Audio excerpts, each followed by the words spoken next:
Welcome to the Follow Me Out of Debt podcast, where you'll follow one man's journey out of debt and into prosperity by learning what works and what doesn't. And now, here's your host, Tom Merlino. Welcome to episode 428 of the Follow Me Out of Debt podcast. I'm your host, Tom Merlino, and on today's episode, we're going to be talking about what happens when that smallest balance is a little bit bigger than ones that you were used to before. But before we get started, I want to mention the website, followmeoutofdebt.com. The website itself will be transitioning, and it will be constantly changing. Not constantly, I guess that's not the right word. It'll be changing over time, let's just put it that way, to bring you the best resources for getting out of debt and getting into prosperity. It is a work in progress, but it will continue to evolve over time.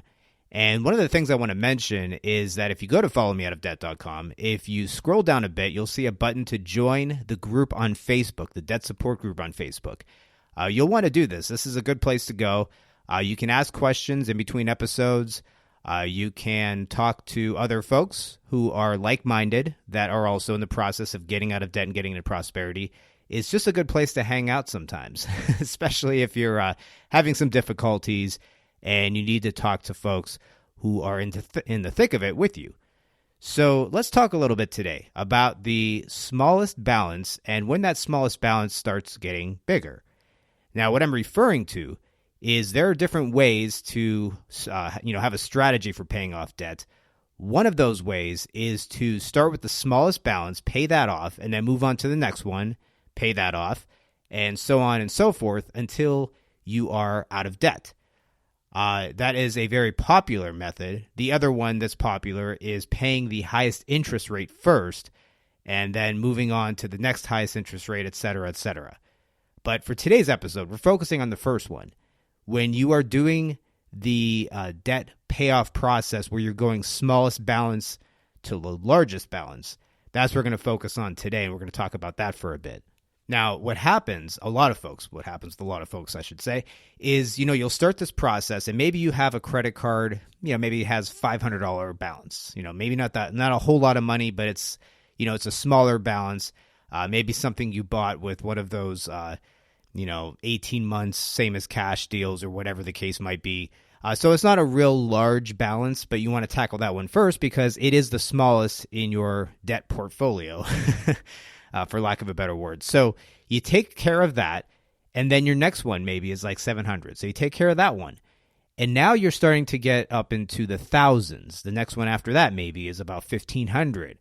And so you start to slow down a little bit because it's a little bit of a larger balance. Even if you're applying the payments that you were paying on the other two and tackling this one with them, because the payments probably weren't that big to begin with, you might start slowing down a little bit. Then you get on to the next one. Maybe it's a few $1,000s.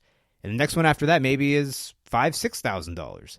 And then you start to notice that things are crawling. It's taking a lot longer than it was before. It's not necessarily anything that you're doing wrong.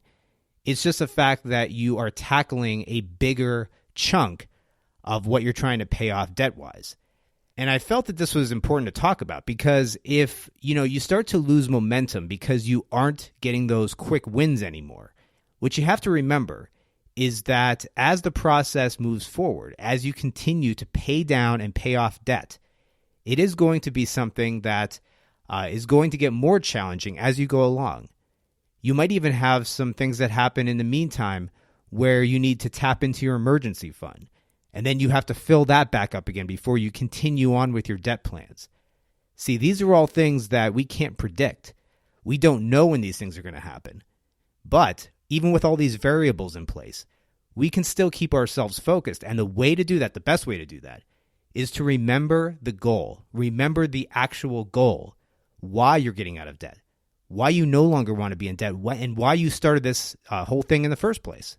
If you keep yourself fine-tuned, and you are consistently thinking about ways that you can earn more income so that you can pay down your debts faster, and you continue to do this the entire time, you will notice that with more power and more backing of financial backing, in what you're trying to accomplish. Whenever that starts to come through, these are going to be things that help you to get out of debt that much faster.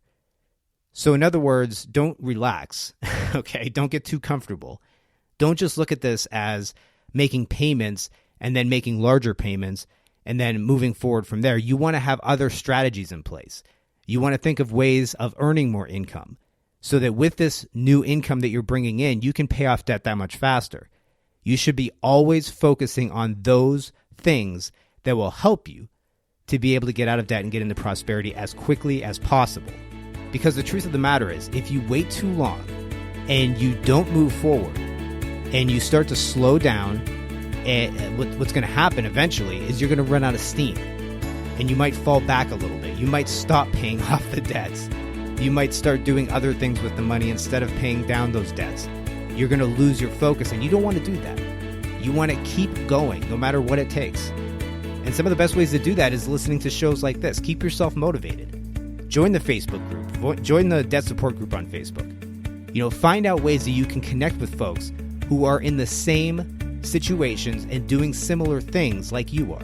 Find accountability partners, people that'll walk with you to help you to get out of debt and get into prosperity, that'll hold you accountable to making sure that you stay on track. These are all ways that you can keep going and keep moving forward. God bless.